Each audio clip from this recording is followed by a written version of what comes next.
అల్లా తాలా మనకి అదృష్టవంతులుగా మారడానికి కొన్ని ఆశలు ఇచ్చాడు. అదృష్టవంతులుగా మారడానికి కొన్ని ఆశలు ఇచ్చాడు. మనం అంటాం కదా, అవి పట్టుకుంటే అవ్వట్లేదండి, ఈ పట్టుకుంటే అవ్వట్లేదు, ఏది పట్టుకున్నా వెనక్కిపోతుందండి, మట్టి పట్టుకున్నా బంగారం పట్టుకున్నా మట్టి అయిపోతుందండి, ఏంటండి ఇదే అంటున్నారు. మనం చేసుకున్నటువంటి పనుల వల్ల ఇవన్నీ జరుగుతుంది. హదీస్‌లో మహాప్రవక్త సల్లల్లాహు అలైహి వసల్లం గారు ఏమన్నారంటే, మేరాజ్ గగనయాత్రకు వెళ్తుంటే కొన్ని వస్తువులు భూమి నుండి ఆకాశం వైపు, కొన్ని వస్తువులు ఆకాశం నుంచి భూమి వైపు వస్తుంటే మహాప్రవక్త గారు అన్నారు, జిబ్రీల్ ఏంటయ్యి కొన్ని వస్తువులు భూమి నుండి ఆకాశం వైపు వస్తున్నాయి, కొన్ని ఆకాశం నుంచి భూమి వస్తున్నాయి, ఏంటి అని అన్నారు. అది జిబ్రీల్ అలైహిస్సలాతు వస్సలాం గారు అన్నారు, ఇవి మీ యొక్క ఉమ్మత్ యొక్క ఆచరణలు. ఎలాంటి ఆచరణలు వెళ్తాయో అలాంటి తీర్పులు వస్తాయని అన్నారు. మంచి ఆచరణలు వెళ్తే మంచి తీర్పులు వస్తాయి, చెడు ఆచరణలు వెళ్తే చెడు తీర్పులు వస్తాయి. కాబట్టి మన మీదే అది డిపెండ్ ఉంది.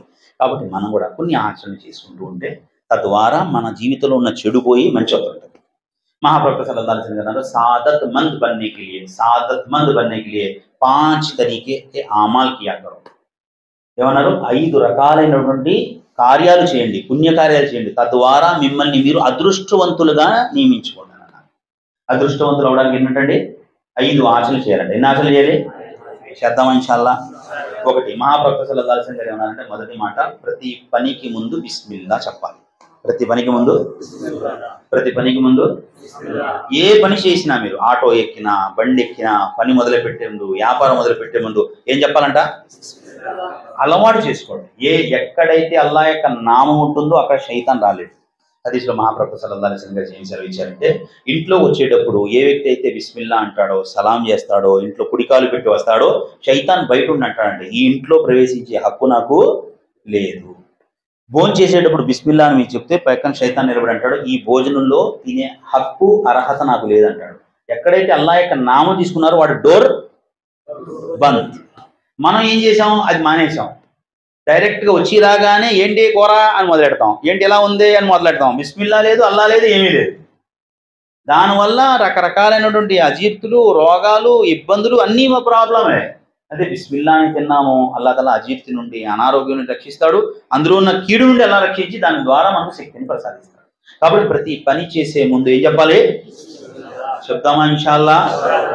రెండో పని మహాప్రభు సల్లల్లాహు అలైహి వసల్లం లా ఇలాహ ఇల్లల్లాహ్ కు కసరత్ సే కహతే రహా కరో. లా ఇలాహ ఇల్లల్లాహ్ని అత్యధికముగా చెప్తూ ఉండండి. లా ఇలాహ ఇల్లల్లాహ్ ఏం చేయాలంటే, ఈ లా ఇలాహ ఇల్లల్లాహ్ అనేది ఇది చాలా మహత్తరమైనటువంటి కలిమా. ఇది చెప్తూ ఉంటే రేపు చనిపోయేటప్పుడు చెప్పడం సులువు అవుతుంది. మనం లా ఇలాహ ఇల్లల్లాహ్ అనేది ఎప్పుడైతే మనం చెప్తూ ఉంటామో అది ఏమవుతుందంటే చనిపోయేటప్పుడు చెప్పడం సులువు అవుతుంది. హదీస్‌లో మహాప్రవక్త సల్లల్లాహు అలైహి వసల్లం గారి యొక్క హదీస్‌లో ఏముంది, ఒకసారి మూసా అలైహిస్సలాతు వస్సలాం గారు అన్నారు, అల్లా నాకు ఒక ప్రత్యేకమైన కల్మా ప్రసాదించల్లా, తద్వారా నిన్ను నేను గుర్తు చేయాలల్లా అంటే, మూసా లా ఇలాహ ఇల్లల్లాహ్ పడా కరో, మూసా లా ఇలాహ ఇల్లల్లాహ్ చదవయ్యా అన్నారు. అల్లా ఇది అందరు చదువుతారు కదా, ఇది స్పెషల్గా ఏం లేదు, నాకంటూ ప్రత్యేకంగా ఒకటి ప్రసాదించల్లా అన్నారు. మూసా, ఈ కలిమా యొక్క గొప్పతనం ఏంటో తెలుసా? ఈ కలిమాని ఒక పేపర్లో రాసి ఒక త్రాసు యొక్క ఒక పళ్ళెంలో పెట్టు. ఈ భూమి, ఆకాశాలు, సప్త సముద్రాలు, ప్రపంచంలో ఉన్న జీవరాశులు, స్వర్గము, నరకము, అందులో ఉండే దైవదూతలు సర్వము కూడా ఇలా ఇలాహ ఇల్లల్లాహ్ అనే ఈ పదం ఏమైపోతుందంటే బరువు అయిపోతుంది. అల్లా యొక్క నామం ముందు ఇవన్నీ తేలికపడిపోతాయంటాడు. అలాంటి కలిమాని అల్లా మనకి ఇచ్చాడు. ఈ విషయం ఏంటంటే అల్లా యొక్క ఏకత్వాన్ని అంగీకరిస్తూ ఉండాలి. ఆయనే మా సృష్టికర్త, ఆయనే చేసేవాడు, ఆయనే పోషించేవాడు అనే మాట మారు చెప్తూ ఉండాలి. కాబట్టి మహాప్రవక్త గారు అన్నారు, లా ఇలాహ ఇల్లల్లాహ్ అని ఎక్కువగా చదువుతూ ఉండండి. 2. మూడో మాట ఏమన్నారంటే ప్రవక్త గారు, ఏదైనా నష్టం జరిగినప్పుడు, ఏదైనా కష్టం వచ్చినప్పుడు ఇన్నా లిల్లాహి వ ఇన్నా ఇలైహి రాజిఊన్ చదువు. ఏం చెప్పాలంట? ఏదైనా కష్టం వచ్చినప్పుడు, ఏదైనా నష్టం వచ్చినప్పుడు, ఏదైనా బాధ వచ్చినప్పుడు నువ్వు వెంటనే చెప్పాల్సిన మాట ఏంటంటే ఇన్నా లిల్లాహి వ ఇన్నా ఇలైహి రాజిఊన్ చెప్పు. అంటే దీని అర్థం ఏంటంటే అల్లాహే ఇచ్చాడు, అల్లాహే తీసుకున్నాడు, ఆయన తీర్పుపై నేను రాజీ అయి ఉన్నాను అని అర్థం. ఏమని ఇన్నా లిల్లాహి వ ఇన్నా ఇలైహి రాజిఊన్ అంటే అల్లాహే ఇచ్చాడు, మరి అల్లాహే తీసుకున్నాడు, ఆయన తీర్పుపై నేను రాజీ అయి ఉన్నాను అని చెప్పాలి. ఎవరో చనిపోయారు అన్నారు, ఇన్నా లిల్లాహి చదవాలి. ఏదైనా వ్యాపారం నష్టం వచ్చింది, ఇన్నా లిల్లాహి.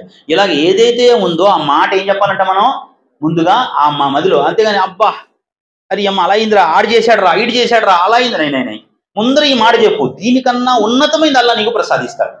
కాబట్టి ఏదైనా ఆపద వచ్చినా, ఇబ్బంది వచ్చినా ఏం చెప్పాలట?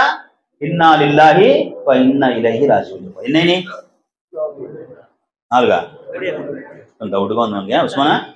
3 ఏంటి? ఒకటి ప్రతి పనికి ముందు బిస్మిల్లా చెప్పాలి. రెండోది కల్మా లా ఇలాహ ఇల్లల్లాహ్ ఎక్కువ చదువుతుండాలి. మూడోది ఏ ఇబ్బంది వచ్చినా, ఆపద వచ్చినా, కష్టం వచ్చినా ఇన్నా లిల్లాహి వ ఇన్నా ఇలైహి రాజిఊన్ చెప్పాలి.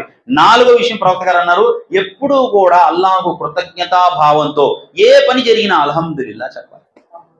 ఏ పని జరిగినా అల్హమ్దులిల్లా, అల్లాహకు కృతజ్ఞతా భావంతో ఉండాలి. ఇక్కడ మనం ఏంటంటే ఆ కృతజ్ఞతా భావం పోయింది మన దగ్గర.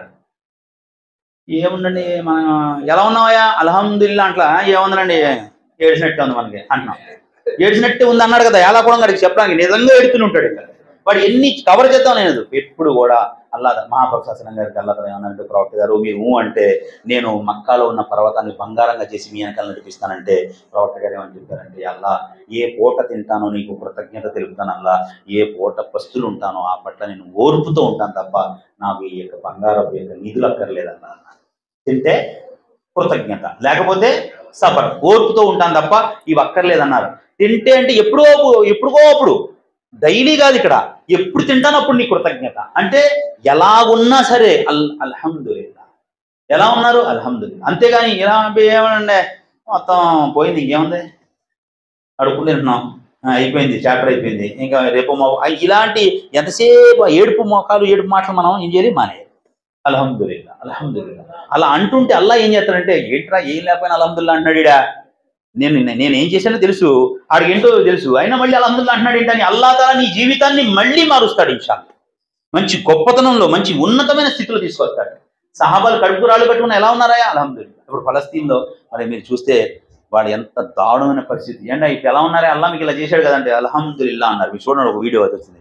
అంత పరిస్థితిలో కళ్ళ ముందు పిల్లలు చచ్చిపోయారు, మసీదుల్లో ఇది చేశారు, రకరకాల నిరంతరం వాళ్ళ మీద వారు జరుగుతూనే ఉంది. 40,000 మందో ఎంతో మంది చనిపోయారు. అయినా సరే వాళ్ళు ఏమన్నారు, ఎలా ఉన్నారా ఇప్పుడు ఏమన్నారు అల్హమ్దులిల్లా. ఆ మాట అనాలంటే అల్లా పట్ల ప్రేమ ఉంటేనే అనగలడు ఆ మాట. అల్లా అంటే ప్రేమ లేని అనలేడు. ఏంటి అలా చేశాడంటే అంటే మనం ఉత్తిని మానేస్తాం. ఏంటా ఎందుకు మానేసా నమాజులు అంటే ఏముందిలేండి వస్తాం నమాజులు చదివి అల్లా మాకేం చేయలేండి, అంతే మీలాంటి వాళ్ళకి తప్ప అల్లా మాకేం చేయడండి. ఎప్పుడు కూడా అందుకనే విశ్వాసికి అవిశ్వాసికి తేడా ఏంటో తెలుసా, విశ్వాసికి అవిశ్వాసికి తేడా ఏంటో తెలుసా. అల్లా పట్ల ఆశతో ఉండేవాడిని విశ్వాసి అంటారు, అల్లా పట్ల నిరాశతో ఉండేవాడిని అవిశ్వాసి అంటారు. మనం విశ్వాసులమో అవిశ్వాసులమో మీరే నిర్ణయించండి. అల్లా పట్ల ఎప్పుడు ఆశతో ఉండాలి. ఎలాగైతే రేపు చేస్తాడు, రేపు తెలియదు ఆయనే చేస్తాడు, చేయకపోయినా పర్లా ఆయనే నాకు దైవం అనండి. అల్లా తప్పకుండా మిమ్మల్ని నన్ను విశ్వాసుల్లో పరిగణిస్తాడు. ఏముంది ఎక్కడికక్కడ తుస్సుని ఎప్పటికప్పుడు జారిపోతున్నాం అనుకోండి, చైతన్య గడికి వెంటనే వచ్చేస్తాడు, వచ్చి మనం ఉన్న విశ్వాసాన్ని కూడా పోగొట్టాడు. కాబట్టి జాగ్రత్తగా ఎప్పుడు కూడా అల్లా తాలా పట్ల నిరాశ అనేది లేదు మన దగ్గర, ఆశతో బతకాలి, బతుకుతాం ఇన్షాల్లా. అందుకని ప్రతి పని అయిన తర్వాత ఏం చెప్పాలి,